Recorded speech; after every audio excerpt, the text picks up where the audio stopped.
Okay, good morning, everyone. I don't know, Cheryl, do we have any like FES Center announcements or anything like that? No. Okay, good. So thanks for coming in this morning. So our speaker is Nanthia. Is that? Yeah. I did pretty good, right? Okay. So Nanthia Suthana. Okay, sorry. I never actually said your last name before, so it's not so bad.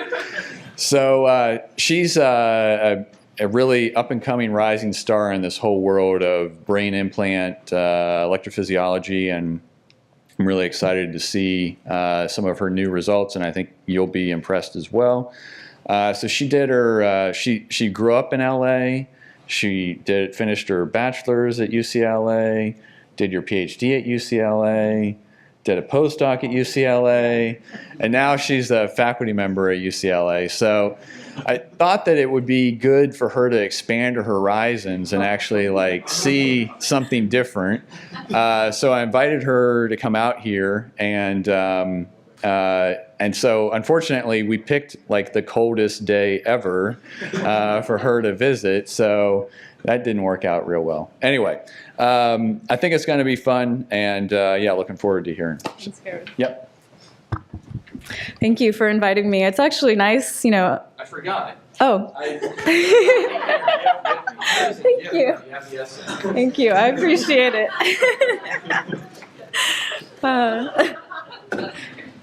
So yeah, thanks again for having me. I have to say, you know, even with the cold weather, in fact, you know, snow is kind of exciting to an LA, you know, lifelong local. So, you know, it's really exciting to be here. My mind is sort of blown so far with what I've learned about this center. So, you know, I'm really excited to talk to some of you later today and actually in person after reading about all the cool work that's being done here. So. All right, with that, I'll start and talk about what I'm doing. So I've been a faculty member for 3 years now, and I started my lab with some startup money and decided to go a little bit of a different direction than what I had been doing with postdoc. And I'll talk about that today. And that direction is really to combine deep brain stimulation with intracranial electrophysiological recordings and also virtual reality. I want to sort of convince you guys by the end of this talk that this combination could be useful for, you know, as a new platform for characterizing and treating neuropsychiatric disorders. And since I've just started, you know, my main focus my entire career thus far has been on studying episodic memory, or that for personally experienced events. But bless you. But now it's becoming relevant to other areas, such as, you know, neuropsychiatric disorders. And one such opportunity that I have right now to work is to work with patients with post-traumatic stress disorder. So I'll talk about those two parts, but also talk about the potential for other areas that this can be useful for. So of course, episodic memory is clinically relevant in that patients who have these, you know, impairments are increasing in numbers exponentially, and costs are just becoming uncontrollable. For example, you know, patients who have Alzheimer's disease, one of the earliest symptoms is having specific episodic memory impairments or inability to form new memories for events, traumatic brain injury, epilepsy, and various others that have impairments such as these.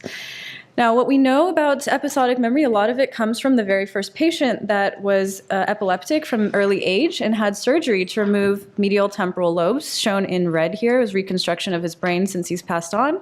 Henry Molaison, he has his bilateral medial temporal lobes removed, and although his epilepsy was, you know, much better, didn't have the seizures, he could not form new memories for events in his life. So he, you know, with distraction, completely would forget having met the researcher, you know, that he was working with at the time, or anyone else. Other types of memories, though, were intact, but forming these new conscious episodic memories were impaired. Also, what we know from this area, from electrophysiological recordings in rodent slices, is that you can modulate this circuit with stimulation and get a phenomenon that people have thought of as a potential mechanism for how long-term memories are formed. And this phenomenon is called long-term potentiation, and it's induced by a type of stimulation called theta-burst. So this is high-frequency stimulation repeated at a theta frequency. And so 100 or 200 hertz repeated at 5 hertz for, a brief amount of time. And what happens is that a single pulse of stimulation will then induce a potentiated response after the stimulation compared to before. And this phenomenon will last hours and days, and even so it can last a really long time. If you block this mechanism, you can have problems in various behavioral memory functions. And so there's a lot of evidence suggesting that this stimulation that induces LTP maybe have something to do with forming these new memories. In 2012 we published a paper showing that if we stimulated a part of this area, medial temporal lobe, specifically the entorhinal area, not with theta-burst stimulation quite yet, but with just your, regular sort of clinical stimulation, 50 hertz, in certain trials that the patient was navigating through what we called virtual reality back then, which was really just a video game using a joystick with a computer. And they were told that they were taxi cab drivers and they had to navigate and pick up passengers and deliver them to stores. We measure their memory by looking at their excess path length and their latency to the goal locations. And over time, the stimulated trials were just remembered much better later on compared to the non-stimulated trials within the single subjects. And it was a strong effect in that every patient we tried, although it was a very small group, did show this effect. So since then, we've been trying to do this to find out what the mechanism behind this phenomenon is. But we've also done a few different things. One is that we have little microwires at the end of the implanted electrodes that are single unit recording and LFP recording electrodes, so 40 micron. But we also have one that we have a little bit thicker for safety purposes, 100 microns, that can do micro-stimulation, so very focused stimulation. So just like the previous study, we then wanted to see if we can give a theta-burst stimulation to that single electrode in the entorhinal area, and if that can be sufficient to have the same effect and improve memory. We had a hypothesis that there was a critical area that stimulation would improve memory. I had noticed qualitatively in our MRI data that a lot of these electrodes fell into the white matter between the entorhinal cortex and the hippocampus. That's actually the area in humans that contains the perforant pathway. The perforant pathway is the area that in the rodent slices, if you stimulate with theta-burst, you get LTP. So this white matter area that holds the perforant pathway that in humans has been visualized to cross essentially from the entorhinal cortex to the hippocampus. We thought if we stimulate that area, could we have a stronger effect on memory than if we stimulated any other area? So combining theta-burst with this hypothesis that white matter is critical, we set out to do a study that was published last year where patients had to learn individual photographs and later recall whether that was the same photograph they had seen, so this would be a yes, or a different photograph that they hadn't seen but was very similar. So this is testing something that we call sort of memory specificity. You really need to rely on the medial temporal lobe to do a task like this, especially because there's a distraction in between learning and recall, which makes it more long-term memory relevant. The stimulation was a theta-burst protocol, as I had mentioned before, and it was given prior to the onset of the stimulus. So we had other hypotheses as to why this may be beneficial.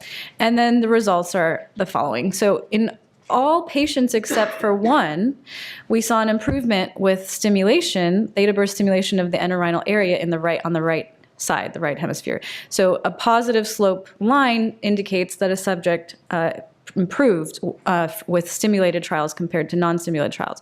So one subject did not show this, but the others did significantly compared to the left side and non-stimulation. And then the last finding that was interesting was that if we separated electrodes by white matter versus gray matter, the effect seemed to be the strongest in the angular bundle, which is that white matter area that I showed you between the entorhinal cortex and the hippocampus, which is thought to include the perforant pathway. So now, of course, we're trying to do DTI studies to actually look at, electrode distance to the pathway in subjects and also integrity of the pathway and how that can predict response to treatment and various other things. We've also looked at other tasks, so face name associative memory, that's very dependent on the, I do have a pointer here, dependent on the medial temporal lobe. objects, learning objects and differentiating from similar objects, and learning words, so verbal memory. And in all of them, there was some sort of indication that white matter over gray matter was better. In fact, in some, you actually saw impairment when you stimulated gray matter. And there are some other laboratories that are doing this work now and are seeing some similar work. In fact, one paper just came out that suggests it may be white matter and not gray matter that could do something important here. Overall, the tasks, if you quantify a stimulation performance index, so if you take all the each subject did multiple tasks, had multiple electrodes. Some had both white matter and gray matter electrodes. You can actually look across the whole group, across all tasks, and quantify whether performance is improving, so positive values, or impairing with stimulation of white versus gray. And we see improvement statistically significant in the white matter electrodes. Impairment is trending with the gray matter electrodes, basically confirming what you saw in the last slide. So just to summarize this first part of the talk, the entorhinal stimulation, we see that subjects improve when stimulation is provided during learning. Theta-burst stimulation very focally seems to also be sufficient to have this effect. White matter seems to be key. Gray matter may actually impair memory, which is sort of crazy because these areas are very close together. They're not too far apart. So it argues for this sort of individualized or personalized look at what's going on in each person in terms of the electrode. Okay, so that's a lot of that work I did as my postdoc and before I started faculty, and some of the papers are now just getting out. But when I started my lab, I was very interested in understanding, and I've always actually been interested in understanding real-world memory. So, we go into the lab and we look at pictures on a screen and we memorize them, and how does that translate to the real world when you're interacting and going out in the real world, which is very hard to control in the laboratory, of course, but can we get at least a little bit better at understanding real-world behavior and episodic memory? But to do that, we actually need to also understand what's happening in the brain during real-world tasks, and we haven't done that in humans, at least, because humans are either laying in a scanner, like still, in a very artificial setting, or in my studies, they are sitting in a hospital ward, having just had surgery for epilepsy to implant the electrodes. So they're in pain, they're on medications, they're wired to a big recording machine, they can't move around too much. So it's not a very naturalistic environment. And they're definitely not able to move around and walk. And a lot of the work we know about episodic memory comes from rodent studies, which are rats running around in mazes, right? So they're all moving around. So there's a big leap when we go to human studies of episodic memory. And so in 2013, right before I started my lab, the FDA had approved an implant for epilepsy called the responsive neurostimulator. This is basically a picture of the package, the battery and everything, which connects to electrodes that could either be put on the surface of the brain or a depth lead. And these were approved by the FDA in 2013, and UCLA basically got approved to use them right around when I started my lab. And when I saw this, I said, wow, this device is the first chronically implanted system that can, excuse me, that can record, I'm going to lose my voice. Okay, there we go. That can record brain activity, in this person. So DBS for Parkinson's, use these continuous stimulators that don't record, although now that's changing. The RNS system is used to record epileptic activity and then trigger stimulation to prevent seizures. So it inherently has this capability to record activity. So for scientists, that's very exciting. And so I wanted to work with these patients to have them, and the electrodes are also often placed in the hippocampus, in the medial temporal lobe. So it'd be the first time to actually study this type of brain activity while people are just freely moving around and behaving more naturalistically. They're also not, they didn't just have surgery, so these patients are implanted, for lifetimes. So they're not, dealing with all the confounds of the hospital environment, so there are a lot of positives here. So in order to do this, I realized I needed a good motion tracking system to be able to monitor how they were moving. And so we literally started with a GoPro in the ceiling, and that just totally didn't work. So I decided to spend the money, startup money, to pay for these expensive cameras that go on the ceiling and do sub-millimeter motion tracking, some of which you guys have here, I saw at the VA, to do really, high resolution monitoring of full body. And we don't necessarily need all this, but, there could be other studies that we might want to do with this kind of technology. So we installed these cameras, and the participants can also wear, since they're chronically implanted, they can wear we have a 64-channel scalp EEG. The amplifier is a mobile amplifier, so it sits in a backpack. The headsets, we have all sorts of different headsets. We ended up deciding to go with the simple VR gear, which was just the phone, because it was wireless at the time, the really only wireless system. And our stimuli are pretty basic, so with the latencies, you get really good, match to their sort of vestibular and, input. And so as you walk around in this room, the headset is updated to see whatever you want the person to see. And you can track their movements, and it's really the first time that these two technologies are combined, but more uniquely, it's combined in a patient who has a brain implant. And so that's where the potential, I believe, comes from.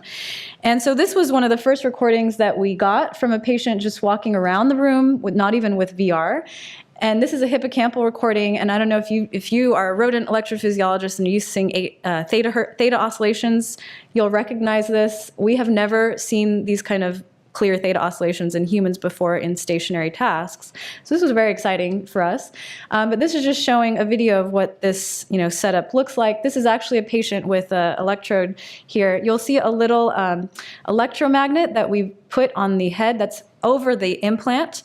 And what that does is on a timed period, it emits a pulse, electromagnetic pulse, to put a little mark in the data so that we know exactly when. At the same time it does that, it emits a LED so the cameras can pick it up. So we know exactly, we can sync the intracranial data with the movement of the patient and with the VR environment. And so that's the setup. It sounds maybe pretty simple, but it was not. It took a long time to get to work. I mean, we tried all sorts of things before we finally got to this setup. Like I said, GoPro and then everything in between that. But now it's working quite well, and we're excited to actually get some data. So I'll talk to you about what we've seen so far. But I want to quickly just mention why I think this is important. So the field in episodic memory in rodents, I said, is very strong. There are tons of labs who are working on this issue. In fact, the Nobel Prize just a few years ago went to O'Keefe and the Mosers for finding place cells and grid cells in rats as they run around. And so this phenomenon, in case you don't know, when rats run around a maze, you see cells that will increase in firing rate to a particular place or location in the environment, and a different cell will have a different place field. And what's interesting in this area of recording is that you also have these really beautiful 8 Hz theta oscillations that in the raw data are very clear. And these cells will fire in specific patterns relative to the phase of this ongoing theta oscillation, and they do all sorts of really cool things like process in time as the rat runs through the field. And this whole field, there are a lot of theories and computational models that suggest a way for this to support episodic memory, successful episodic memory. However, this type of theta oscillations have never been found in humans. In humans, when we study spatial navigation, they're sitting in front of a screen using a joystick, like I told you, what we called VR. So it's not real ambulatory movements. They're just navigating through a virtual environment. And a colleague of mine, Josh, who I published with a paper that found grid-like cells in humans, suggests that these theta oscillations are actually slower frequency, and they're in 3 to 4 hertz, because that's where we've been seeing them. 3 to 4 hertz oscillations in humans predict memory success. They are increasing during navigation in a stationary virtual environment. And so they act like sort of, these rodent theta oscillations. But again, humans are sitting down when they do these studies. They are not moving around, and that's the big issue. So the first question we wanted to ask is what happens when you're actually walking around to this activity? And so we had patients walk around the room in straight lines versus circular lines at slow and fast speeds. We had one patient that just happened to be congenitally blind, and so was walking around with a Hoover cane. And he was our very first patient that we tested on this, and that was actually his brain activity that you saw in the previous slide showing those 8 hertz oscillations. And he just had beautiful 8 hertz oscillations. We looked at the raw data like right after he left, and they were just beautiful theta oscillations, and we're like, wow, okay, so that's it. It must be just moving around that's creating these oscillations. And the fact that humans aren't moving, we're not seeing it. Of course, science never really works, out that beautifully. And so we brought in sighted patients, and we didn't see this beautiful, like 8 hertz, peak in the data. However, when we started to look closely at the data, we did see that there were these 8 hertz theta bouts that would come and go as they were walking around. And they seemed to happen more often when the participants were walking faster, so movement speed shown in gray, when they were walking faster compared to when they were still or walking slowly. And so we thought, rodent theta oscillations are modulated by speed. So maybe there's something here.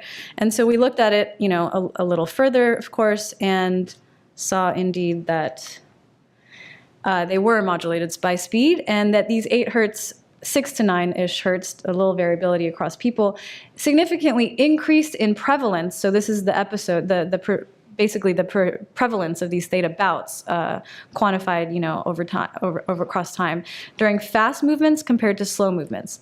You did see other, activity and other frequency ranges, but this was the only frequency that differentiated between slow and fast. Although we did see a 16 hertz harmonic, which rodent studies also see, and has to do with sort of the asymmetry of the theta oscillation. So in sighted participants, we didn't see a continuous theta oscillation. It happened about 10% of the time, so very, very rarely, but it did differentiate between fast and slow speeds.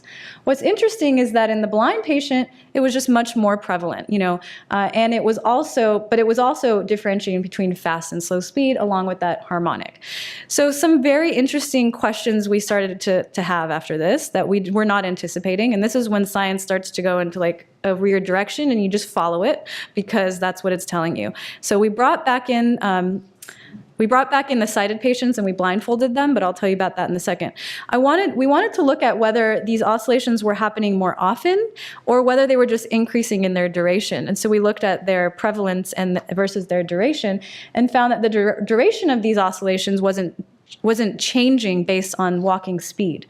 They were just happening more often. So, but what was interesting, I guess, also I will mention that the blind patient, the duration of his oscillations were a little bit longer than the sighted, but in both cases didn't significantly differentiate walking speed. So then we brought back in the sighted patients, we blindfolded them to see if all of a sudden, for whatever reason, that the theta oscillations would increase, and they did not.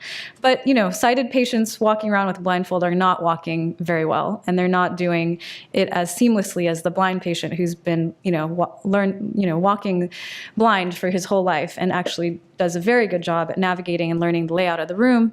So that didn't differentiate, that didn't dramatically increase the prevalence of these theta oscillations. However, when we had a sighted participant, walk the room and scan the room versus fixate on a point across the wall, on the wall opposite, we did see that the prevalence of those theta oscillations increased in the 8 hertz area significantly. This is just one patient, but there was something interesting that this finding supported this idea of potentially exploratory behavior or sampling of the environment. And when you think about it, a person is sort of continuously sampling the environment as they're walking. With his Hoover cane, he's sampling as if it's a long whisker, like rats navigating with their whiskers. And sighted participants like us, were, looking around, checking in, checking out, thinking about something else. We're not continuously, we aren't required to continuously sample the environment, at least one like this, in order to know where we are and update our location. So, so we had these working hypotheses as to the sampling or the exploratory nature of what you're doing related to the prevalence of these theta oscillations, and that's where VR came into play. We wanted to test these hypotheses, and we also wanted to test whether a memory component to this would change anything. So we designed 2 tasks, one which we call random navigation and one directed. The random navigation, participants are walking around in a room. This is actually my postdoctoral lab that we used when we didn't have space. I didn't have space, which I didn't negotiate, I guess, well in my first offer. But we used the space that we had available at the time, and we created a virtual version of it. And we did that because we wanted to look at also what happens during non-VR, actually walking around the room and other things. But anyway, so this is our old lab. Walking around, you see halos, yellow translucent things that envelop you as you reach a location. And once you stand in there, a sound goes off and tells you, okay, this is where you need to learn. This is the location you need to mark. And then you go on to the next one, and you learn a series of locations, and then you have a distraction task, like count backwards from such and such number. And then you have a retrieval period where you walk around and have to press a button on this joystick when you feel like you've hit the location that you've learned previously. So you walk around, you press the button, go to the next one, and you have to recall those locations in order. So it's just like a, sort of Morse water maze type of experiment in rats. This is random. So you're foraging. The locations are not marked. You're looking for hidden locations. In this version, the location is marked already. So you just have to see it and walk towards it. So it doesn't require you to really look for and, oversample this environment. And so, but the two tasks are identical in every other way. That's the only difference. All right, so we did see, similar to the last findings I showed you, that there were these, sort of 8 Hertz oscillations, but this is just showing a snippet of one patient. We've had 4 patients come in so far. We had the blind patient come in last week, so I don't have data from him quite yet, but he didn't do the VR version, by the way, obviously. He did an auditory version of this task, so he's walking around and sounds are changing in frequency as he gets closer to the location. That's the directed version, and the random version, the sounds aren't there continuously. They only pop on when he hits the location. And so that's the version for the blind patient. But I can tell you what we found for the sighted patient. So their performance so far looks very good. So in other words, they're learning the location. So this is the first block. We've got 5 blocks. So by the last block, the yellow is showing you the actual locations, and the orange is showing you their recalled locations. And they map out pretty well to what they're learning. This is the first block. They're not quite doing well. By the last, they're learning it. What this doesn't show you is how they're doing on the order of these locations. But they are also learning the order of those locations, which we can quantify as well. And so what happens during this task? Well, one thing we've looked at so far is just what happens when they're learning over the encoding blocks, 5 blocks. You see higher prevalence of theta bouts during the earlier blocks of the task. So sort of the inverse relationship to the performance, right? So when they're not, they don't quite know these locations as well, you're seeing more of these theta bouts. Presumably, they're also sampling a lot more the environment and forming that cognitive map, I guess you could say. And you see the same thing during retrieval. So both have higher prevalence of theta during the earlier blocks compared to the later blocks. Now, what happens during the directed navigation? So this is the random exploratory navigation paradigm. In directed, they're also performing quite well. We made it harder because it's a little bit easier to do. So they have to learn 10 locations, but you can see they're actually learning these locations quite well, and they're also learning the order of those locations. So in random, you see higher theta bouts during the earlier parts of the task. In directed, you just don't see that. So you don't see the same sort of, curve that goes higher during the earlier blocks compared to the later. So this is all brand new. We've got to do a lot more on this study. But to summarize, if you put all of it together, it suggests that there is some relationship of these theta oscillations to exploratory behavior in humans, but it's not quite the same as it is in rodents. These oscillations are not continuous like in rodents. But you do have some similarities. They do differentiate walking speed. You have a theta harmonic, so they have that asymmetric nature. And you see, and what's interesting here, in humans for the first time, you see higher during random navigation versus directed, suggesting that there may be a relationship to the frequency of environmental sampling. The blind patient also showed more of these. You see higher prevalence of theta bouts during head scanning versus still. And we got to do a lot more. We have these VR headsets that do eye tracking as well. So we're looking at eye movements and scalp EEG, we have that data as well. So we have a lot of other metrics we can look into. So before I move on to the second PTSD component of this talk is I wanted to mention that we've also developed a way to stimulate the implant as well. So right now you can record activity during a task and look at the activity during a task, but with this setup you can also stimulate the implant wirelessly. They basically wear a backpack with a laptop connected to basically a Raspberry Pi that's receiving commands from our computer to trigger the stimulator beneath. So you can do on-demand stimulation, or you can also use the device's inherent ability to stimulate based on some sort of activity, so theta activity or something. You can also maybe even stimulate on certain phases of an oscillation. We're exploring that as well. So there's a lot of potential in this kind of methodology.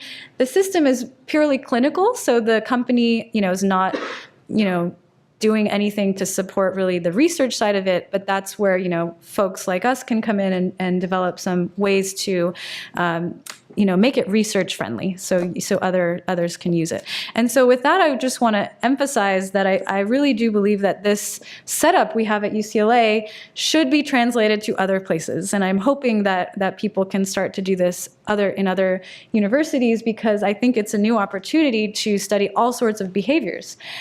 These patients don't just have hippocampal implants, right? I obviously am interested in those, and so I have a list of patients and I look at their brain images and I pick those to come in first, but they have a whole bunch of other areas depending on where the seizures are thought to come from.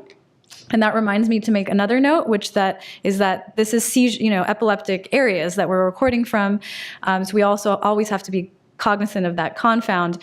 And so in our first study, we did quantify epileptic activity in those patients. It was about 3% of the data we had to discard. So it was quite minimal, but that's because I also brought in very sort of high functioning, patients that were getting better, like really getting treated well with this device. We turn off the system, so it's not stimulating during the tasks. And the electrodes have four contacts each. They can be spaced 10 millimeters or 3 millimeters apart. So what you have is sort of a range of areas that you can study, and some tend to be more epileptic in nature than others, so you can look for healthier tissue, which is what we can do as well. So there's opportunity here to look at other brain areas. I was talking to some people here, who are interested in other brain areas, for other things, and there could be opportunity. It's sort of, in my mind, a wasted opportunity right now that's not being utilized.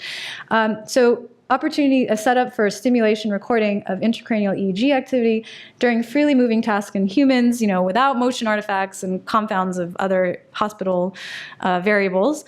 And when you combine this with virtual reality and motion capture, you get an opportunity to look at real-world human behaviors. So you don't have to do a Morris water maze. You can do something else cooler, fun, looking at other behaviors as well. And if you start to use these opportunities, you can also start to look at therapies. So this device, like I said, can do closed-loop stimulation based on some feature of the electrophysiological data. So if you find those features, then use them to intervene in a particular patient group, then you may have a therapy. And that is what leads me to the next section, which is we are actually trying to do that with this device for PTSD. So PTSD, to shift gears a little bit, it's a highly debilitating disorder, affects about 7% of the US population. The current treatments are really lacking, and there's a high suicide rate, mortality rate. Many patients remain refractory, and we need alternative therapies. So we work with combat veterans at the VA at UCLA. So severe PTSD, the very first patient that was implanted was when he gets cued for his trauma, he basically dissociates for hours and has to go take like a 5-hour shower because he feels like his body is burning. And that has to do with the memory that he has, which was a burning of bodies. And so this patient was implanted with an electrode to stimulate the basolateral amygdala. And this was work done by neurosurgeon Jean-Philippe Langevin at UCLA. And they already published the first patient showing that, with stimulation the patient improves in their clinical scores, but also shows changes in metabolic activity. So before stimulation versus stimulation, you see changes in amygdala metabolic activity. So normally you see increased metabolic activity in the amygdala when the patient is provoked of their, reminded, versus before they are provoked. And after DBS, if you provoke them, you don't really see a change in that metabolic activity, suggesting that maybe the stimulation is somehow inhibiting or changing that increase in amygdala activity. So this was published, like I said, and the clinical finding was also published in that the CAPS score, which is the PTSD clinical metric, decreased over time, but it was very variable. In fact, they altered. I think they increased the voltage of. They're like, oh, this is working. Let's go higher. And this is, I don't know what their scientific basis for this was, but the patient actually got worse, and they tried other things, and the patient got worse. And so there's not a lot of knowledge. It's one patient, and there's not a knowledge on how this is working, really. And so I came in only about 6 months ago, where JP had intraoperative recordings of the amygdala, hippocampus, and orbital frontal during an IAPS task, which is looking at emotional pictures versus neutral pictures. And he said, "Can you analyze this data?" And I said, "Yes, definitely. Please, I'd love to." And so we analyzed the data, and I'll show you what we found. So this task, they're seeing images that are, this is actually not the images they're seeing. They're pretty disturbing in the IAPS database, if you know about that. And they're asked to rate the images on a pleasure scale, arousal, and dominance after they viewed the image. And then they go on and see many of these images during the recordings. So what did we find?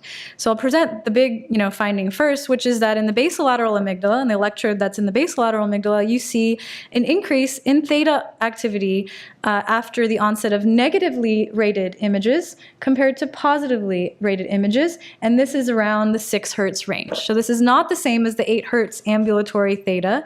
In fact, this has been termed the emotional theta in rodent studies, and this is very, very similar to work by Josh Gordon in rat studies of fear conditioning, where they see 6 hertz theta after the onset of a CS, a fear-reminding cue in fear-conditioned animals. And so we were very surprised and excited to see this. There are other similarities in that the effect is happening right around 500 milliseconds after the onset of the image, which is also what you see in rats in fear conditioning. You see it happening right at 500, and then it doesn't maintain. It sort of goes away. We do not see the same effects in the hippocampus. I will also mention that the effects in the amygdala were lateralized. It was the right amygdala, not the left, which is very consistent with all the human amygdala studies using fMRI, which see a lot of their findings in the right amygdala. Orbital frontal cortex actually showed the opposite effect, in that activity was significantly decreased for negatively rated images compared to positive, which is also consistent with findings in fMRI showing decreased orbital frontal activity during similar tasks, suggesting maybe there is this lack of inhibition of the frontal areas onto the amygdala. And I'm sort of simplifying it here, but potentially in PTSD, there's a lack of inhibition or extinguishing of this memory, and so you get this really sustained, or not sustained, but increased activity in the amygdala that is not being properly modulated by the frontal areas. So, yeah. These are in epilepsy, neuropathy. This is a PTSD patient. Yeah, this is the first PTSD patient that I'm aware of with intracranial recordings in the amygdala, hippocampus, and orbital frontal cortex. But we are now doing these same studies in epilepsy patients from the VA who have PTSD or don't have PTSD. So that's also, unfortunately, happens where patients can have comorbidities with PTSD and epilepsy. So we also wanted to look at cross-frequency coupling. This is something that's been well studied in the rodent fear conditioning literature, where theta oscillations and gamma oscillations are tightly coupled to each other in the amplitude of gamma relative to the phase of the ongoing theta oscillation. And what's interesting is that we found a differentiation between high and low gamma, such that high gamma differentiated to one particular coupled to one particular phase of the theta, whereas low gamma coupled to the opposite phase. And this is also very, very similar to what Josh Gordon in lab sees in the basolateral amygdala in rodent studies. So this is intrinsic basolateral amygdala theta gamma coupling. We also see theta amygdala gamma hippocampal cross-frequency coupling. We're going to do some Granger causality, see these directional. We don't see the reverse, theta hippocampus and gamma coupling, which actually makes sense in this particular task. So these are the findings that we have so far. We're still trying to digest them and figure out what's going on. And of course, we're getting more data with other patients in the next month. But so to summarize, I will say that this is the first patient with PTSD to be intraoperatively recorded with intracranial EEG recordings. We see, like I said, an increase in right BLA theta activity, 6 Hertz theta activity, no change in hippocampal activity, decrease in orbital frontal activity. And the theta gamma coupling findings are consistent with the current circuit models for fear conditioning in rodents. Okay, so that being said, what are we doing now? We're doing 6 PTSD patients in the next 5 years and trying to stimulate based on this electrophysiological marker, assuming we find it in every patient. So that's why we need to look at this a little bit more. But the grant has been scored quite well, so we're optimistic that it will get funding to do this part of the study. If the grant doesn't get funded, though, we will still do the epilepsy patients that have PTSD to look at increasing these numbers. So closed loop and responsive neurostimulation with the same device that I talked to you about in the first half of the study. The patients will be chronically implanted, so you have the opportunity to test them over the long term. So we are going to test them every 3 months. So PTSD patients with implants in the amygdala and the hippocampus coming to my lab every 3 months to do studies is like really exciting. We're very excited about this. They will be doing the IAPS task. They'll be doing a version of the fear conditioning task with noxious sounds. They'll be doing a memory task like I showed you before with those faces, but instead of faces, we're going to use IAPS images, so negative images and positive images, and look at generalization of memory. PTSD patients have issues, have changes in their sort of gist memory, overgeneralizing memories, and that's part of, the issue there. We could potentially down the line do a VR task, although you got to be very sensitive, with exposure therapy and things like that. We've recently successfully integrated into our lab skin conductance recordings wirelessly, and heart rate and respiration, and of course, scalp EEG. So all of those things will be done in this study as well. So we're excited to look at that data.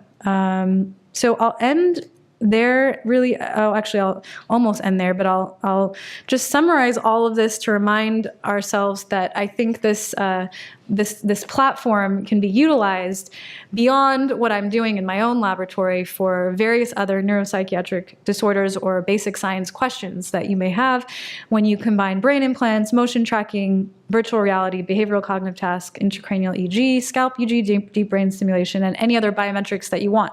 Of course, there is the challenge of syncing all of these, but we've done a lot of this already, and we're hoping to submit a methods paper very shortly on how to do this, but I'm also happy to help out if anybody wants to do any of these things.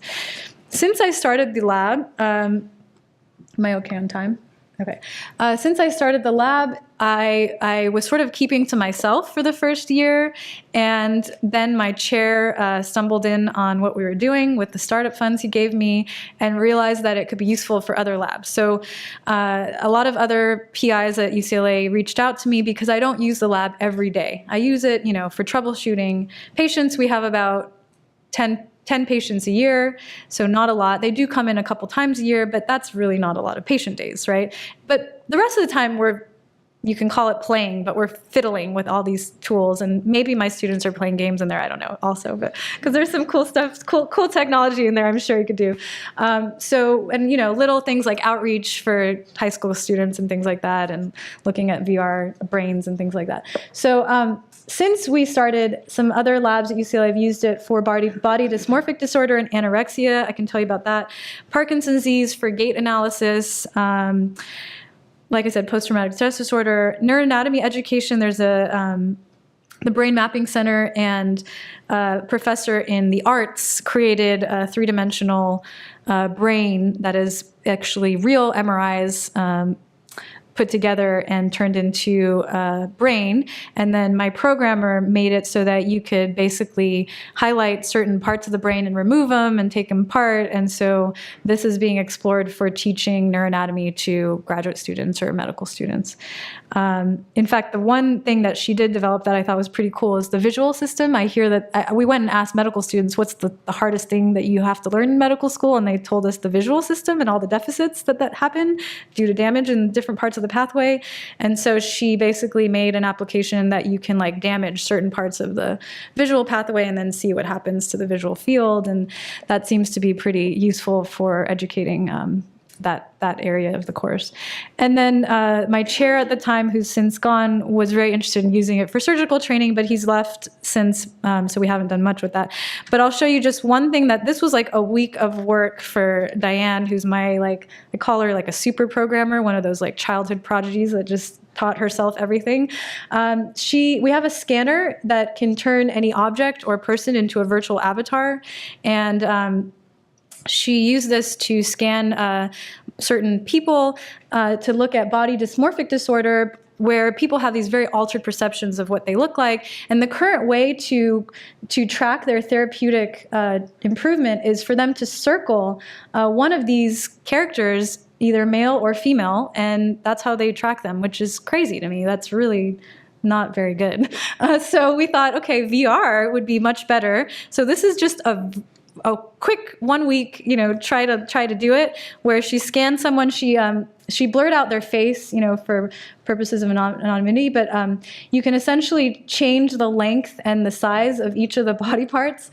And so the patients can actually scan themselves and then alter, adjust their own body parts to match their perceptions of their body. You can also walk around your own body for anorexia or other body perception disorders. That seems to be useful for, therapy or other outcomes. So this is very preliminary, but I'm sure like with more than a week of work, you could probably do much better at this. But that's an interesting application. And then of course, the education aspect, the chair at the time, he wanted us to create a virtual version of the operating room. And so we went into the operating room and scanned it and then created a virtual version of it. This is actually blurry because of the resolution of the video, not the actual VR.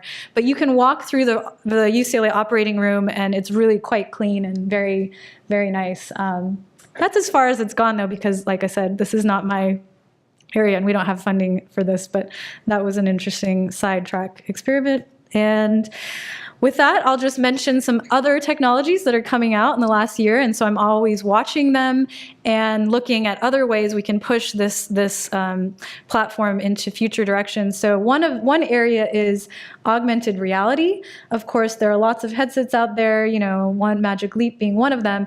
But just imagine the case where you have these patients that I work with, walking around a real environment and you manipulating that environment, whether it's outside in their home or bigger rooms, right? We're limited by the small room. If you can get mobile motion tracking, which people are doing now, that has potential there. Augmented reality has potential.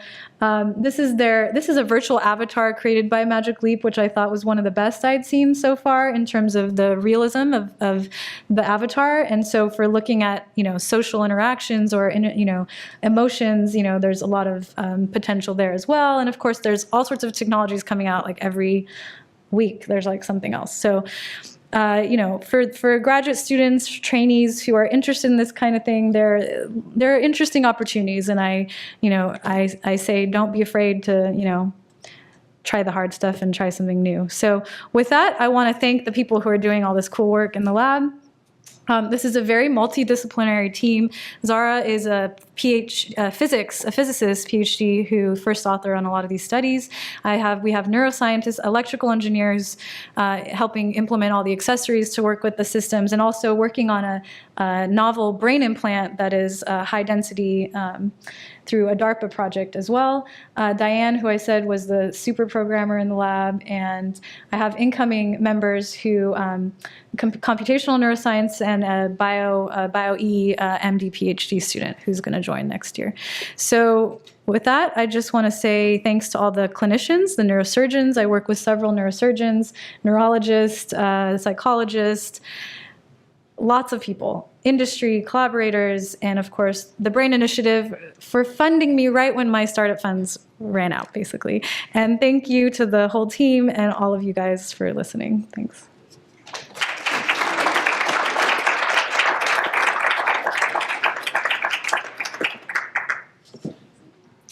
And any questions? Yeah. In the memory study, are you stimulating with DBS electrodes? In the one I showed you today, so the walking one you're talking about?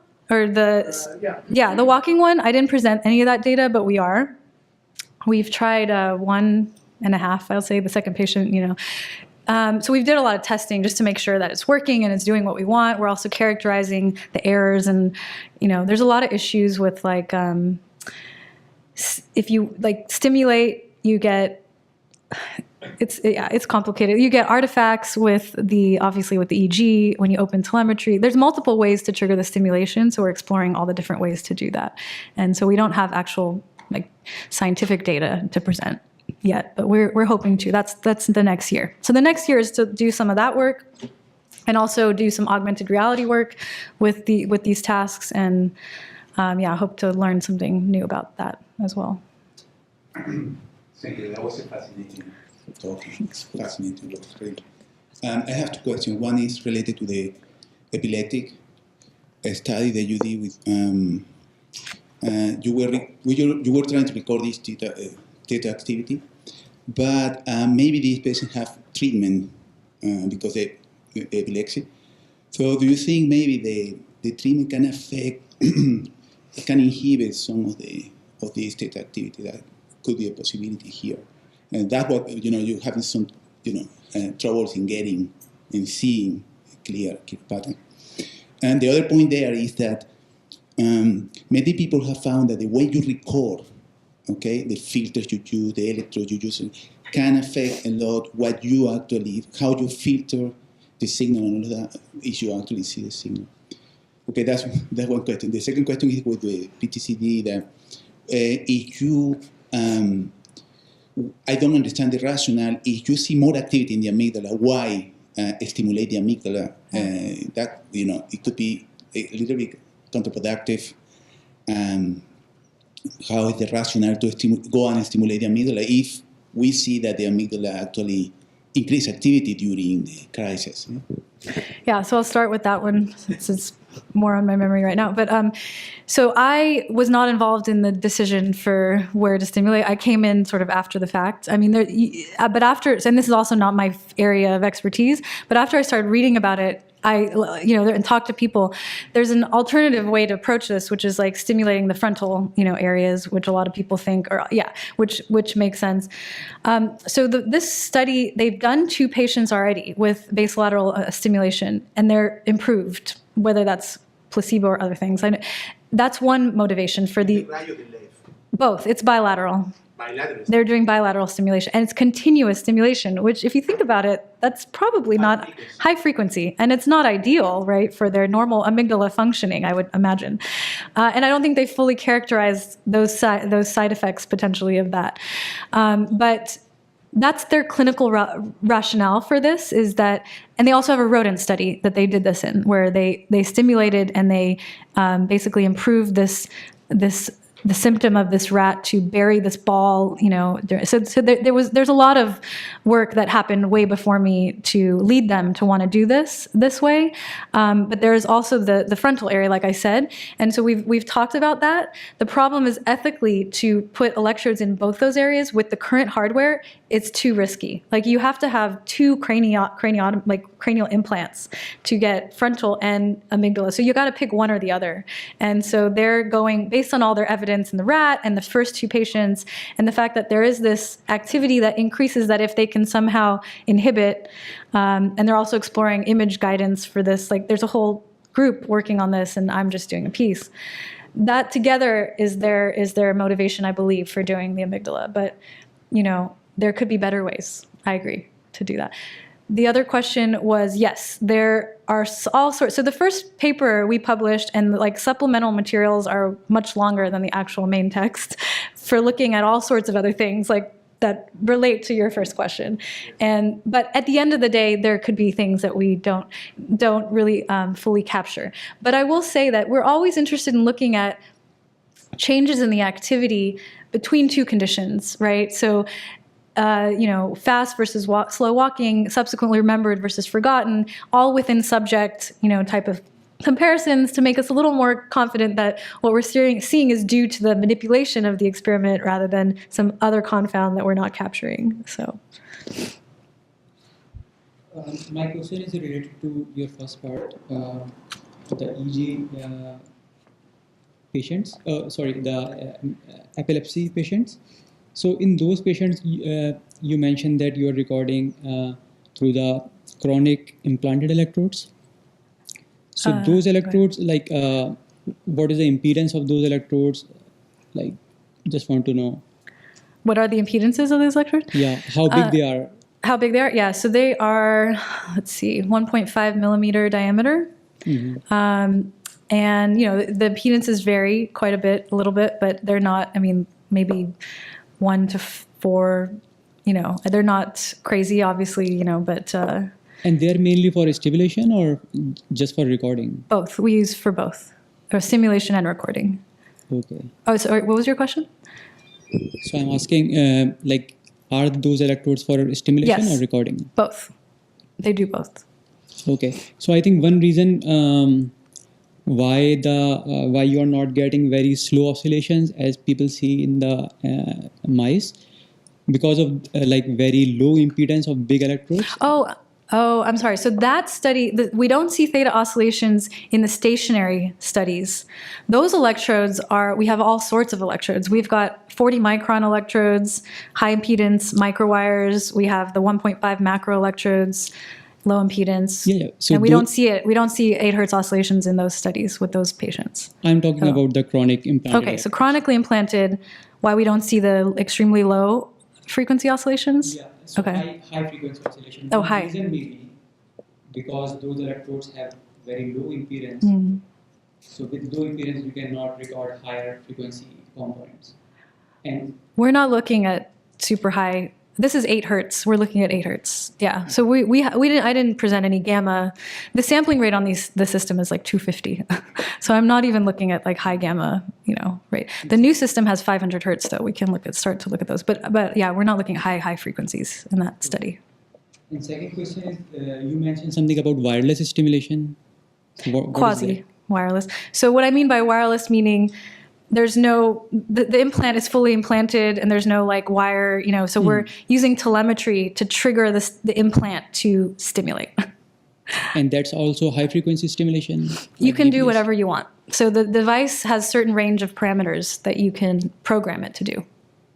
I think it's up to, usually what is the stimulation? yeah, you paradigm? can do, I think it's ranges from all the way up to 140 hertz or something stimulation. You can change the pulse width, you can change the frequency of the stimulation, you can change the amplitude.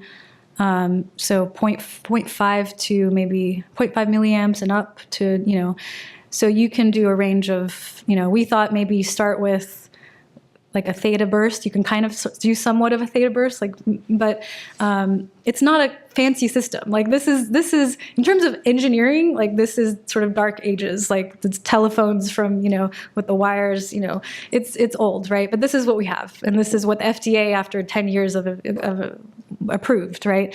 But like I said, Urush, who's an electrical engineer in my system, and I serve on the committee of 7 electrical engineers who are working on a DARPA fund project to develop a better implant that does, 64 channel high density recordings, wireless, single unit LFP, stimulation compatible recordings. I basically told engineers this is what our wish list is, go build it.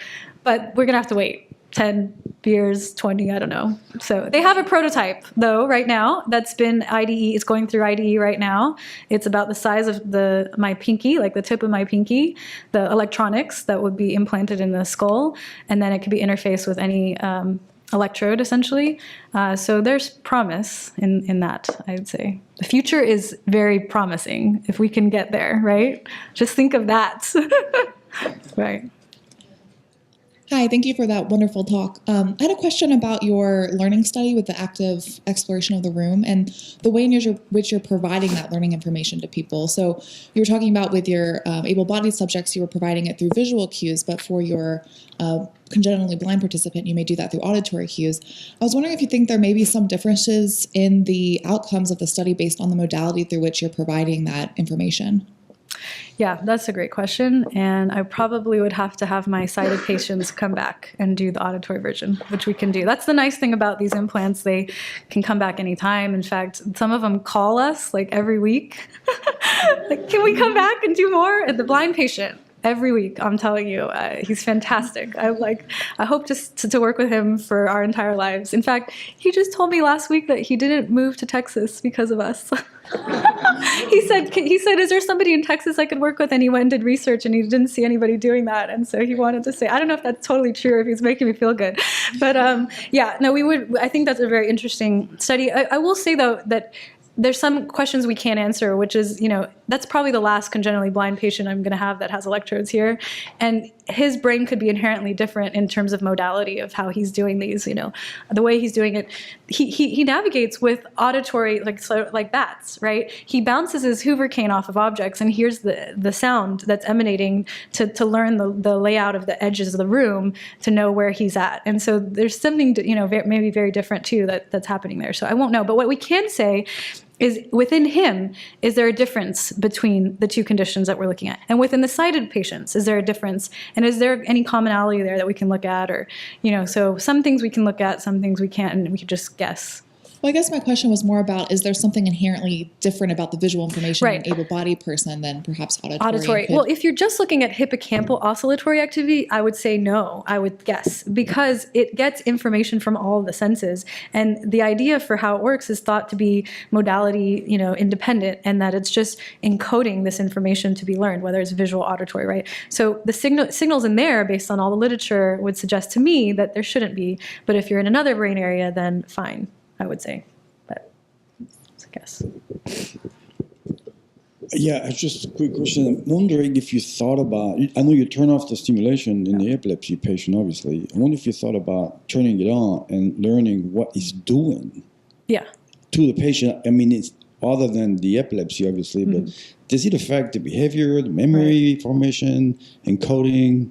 You could learn some interesting things with that. Yeah, you can, and it would just be difficult to control, I guess, across. I would have to think about a little bit how because, some patients have a lot of events, and some don't have any. They might not have any events during the entire experiment.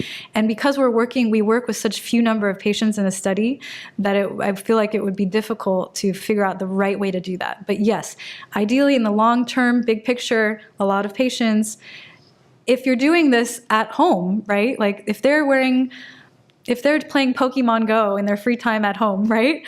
You could look at stuff like that, the naturalistic behaviors and activity, and then how does stimulation affect it? How do their epileptic events, all sorts of things. So I think that could be like a future, interesting question. I do know there's a lab in UCSF, a collaborator also who I work with, who they're studying more of that kind of question with these patients, the epileptic, changes that occur with stimulation, and they have a Nature Communications paper, I think, that came out this year. But yeah, so that's an interesting area to go into as well. Hopefully somebody also will do it. Hopefully patients, RNS patients, there's hundreds of them, maybe 100, like more than that actually, all over the US. So that's why I was asking if there are any close by to here, or you can fly. I flew a patient out from Vegas, from Texas, so you can fly them out. That's cheaper than an MRI scan sometimes. So, there's potential to do these kind of studies all over the US. I have a couple of questions. Is there a significance to the theta harmonic? Yeah, so that is thought to be based, reflecting the asymmetry of the theta oscillation itself, which you see in rat studies as well. But yeah, more than that, I don't really know what. So are you pursuing it, or are you just recording it and noting it? We recorded and noted it. That was pretty much all we did, but we can pursue it, I guess. I haven't thought about too much how we would do that. I mean, you could do it really nicely in rodent studies, like you can also record spikes and also, so I'm hesitant to do too much of what they can already do in rodent studies, except for I felt this is very important to move on and to translate. If we can ever improve, let's say, memory in the real world, if there's a biomarker feature, theta oscillations or something, they have to be present first. And what do they mean in humans? This is a whole area that we don't even know in humans. So we're looking at that now rather than looking at these other basic questions that rodent folks can probably do. But yeah. Thank you. That's where I was going. Yeah. You can do it easily in the rodent, not so easily in the human. Maybe you can take the opportunity to dive down a little more. My second question is, 10 slides back, your theta gamma plots. I guess I was expecting the y-axis to be much less than 100 or 200 hertz. And I'm wondering why much such less, a high frequency. Which one? The colorful ones. This one? Yeah. You were expecting the... Yeah, so the y-axis goes up to 110. I would think you focus 0 to 30 or 0 to 40. Yeah, so this is actually not the RNS system. This is the intraoperative recordings before the placement of the continuous stimulator. So we're now doing RNS with PTSD patients, but the very first patient was really nice intraoperative recordings, full sampling, good sampling rates. We had ability to look quite high. So this was not, with the RNS implant, you're correct in that we will have limited capability, but the new RNS implant that just came out in the last few months, it's got a 500 hertz sampling rate, so we could probably look at this. The issue with theta gamma coupling, though, it's more of a scientific question rather than a clinical question of using it for therapy, because that is a slow, I'm hesitant to believe that this finding will be useful clinically, so that theta increase will be more interesting, I think, to use to trigger stimulation. So it's not the end of the world if we don't capture this in the RNS, with the RNS device in the PTSD patients, is what I'm saying.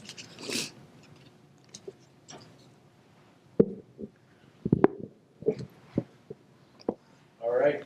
Well, let's thank the speaker.